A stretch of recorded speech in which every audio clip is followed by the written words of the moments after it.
اور وہ وقت یاد کرنے کے قابل ہے جب تمہارے پروردگار نے فرشتوں سے فرمایا کہ میں زمین میں اپنا نائب بنانے والا ہوں۔ انہوں نے کہا کیا تو اس میں ایسے شخص کو نائب بنانا چاہتا ہے جو خرابیاں کرے اور کچھ تو خون کرتا پھرے؟ اور ہم تیری تعریف کے ساتھ تسبیح و تقدیس کرتے رہتے ہیں۔ فرمایا میں وہ باتیں جانتا ہوں جو تم نہیں جانتے۔ اور اس نے آدم کو سب چیزوں کے نام سکھائے، پھر ان کو فرشتوں کے سامنے کیا اور فرمایا کہ اگر سچے ہو تو مجھے ان کے نام بتاؤ۔ انہوں نے کہا تو پاک ہے، جتنا علم تو نے ہمیں بخشا ہے اس کے سوا ہمیں کچھ معلوم نہیں، بے شک تو دانا ہے، حکمت والا ہے۔ تب اللہ نے آدم کو حکم دیا کہ آدم تم ان کو ان چیزوں کے نام بتاؤ۔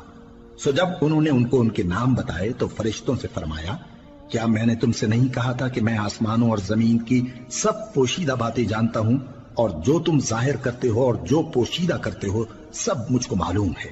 اور جب ہم نے فرشتوں کو حکم دیا کہ آدم کے آگے سجدہ کرو تو وہ سب سجدے میں گر پڑے مگر شیطان نے انکار کیا اور غرور میں آ کر کافر بن گیا۔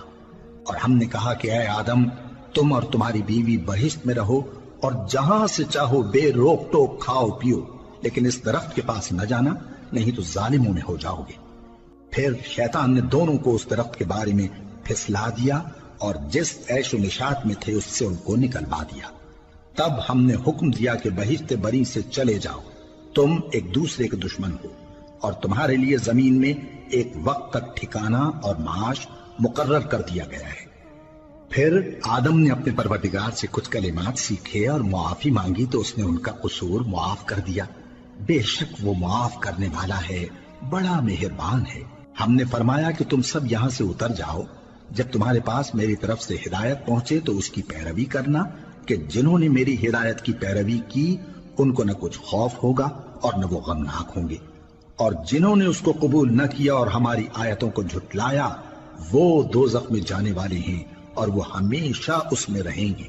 اے آل یعقوب میرے وہ احسان یاد کرو جو میں نے تم پر کیے تھے اور اس اقرار کو پورا کرو جو تم نے مجھ سے کیا تھا۔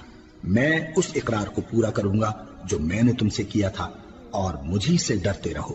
اور جو کتاب میں نے اپنے رسول محمد صلی اللہ علیہ وآلہ وسلم پر نازل کی ہے، جو تمہاری کتاب یعنی تورات کو سچا کہتی ہے، اس پر ایمان لاؤ اور اس سے منکر اول نہ بنو، اور میری آیتوں میں تحریف کر کے ان کے بدلے تھوڑی سی قیمت یعنی دنیاوی منفعت نہ حاصل کرو، اور مجھی سے خوف رکھو، اور حق کو باطل کے ساتھ نہ ملاؤ، اور سچی بات کو جان بوجھ کر نہ چھپاؤ، اور نماز پڑھا کرو اور زکوٰۃ دیا کرو، اور اللہ کے آگے جھکنے والوں کے ساتھ جھکا کرو۔ یہ کیا عقل کی بات ہے کہ تم لوگوں کو نیکی کرنے کو کہتے ہو اور اپنے تئیں فراموش کیے دیتے ہو، حالانکہ تم اللہ کی کتاب بھی پڑھتے ہو؟ کیا تم سمجھتے نہیں؟ اور رنج و تکلیف میں صبر اور نماز سے مدد لیا کرو، اور بے شک نماز گراں ہے مگر ان لوگوں پر گراں نہیں جو عجز کرنے والے ہیں، جو یقین کیے ہوئے ہیں کہ وہ اپنے پروردگار سے ملنے والے ہیں اور اس کی طرف لوٹ کر جانے والے ہیں۔ اے یعقوب کی اولاد میرے وہ احسان یاد کرو جو میں نے تم پر کیے تھے، اور یہ کہ میں نے تم کو جہان کے لوگوں پر فضیلت بخشی تھی۔ اور اس دن سے ڈرو جب کوئی کسی کے کچھ بھی کام نہ آئے اور نہ کسی کی سفارش منظور کی جائے اور نہ کسی سے کسی طرح کا بدلہ قبول کیا جائے اور نہ لوگ کسی اور طرح مدد حاصل کر سکیں۔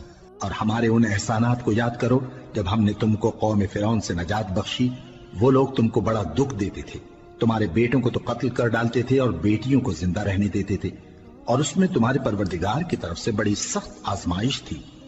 اور جب ہم نے تمہارے لیے سمندر کو پھاڑ دیا پھر تم کو تو نجات دی اور فرعون کی قوم کو غرق کر دیا اور تم دیکھ رہے تھے۔ اور جب ہم نے موسیٰ سے 40 رات کا وعدہ کیا تو تم نے ان کے پیچھے بچڑے کو معبود مقرر کر لیا اور تم ظلم کر رہے تھے۔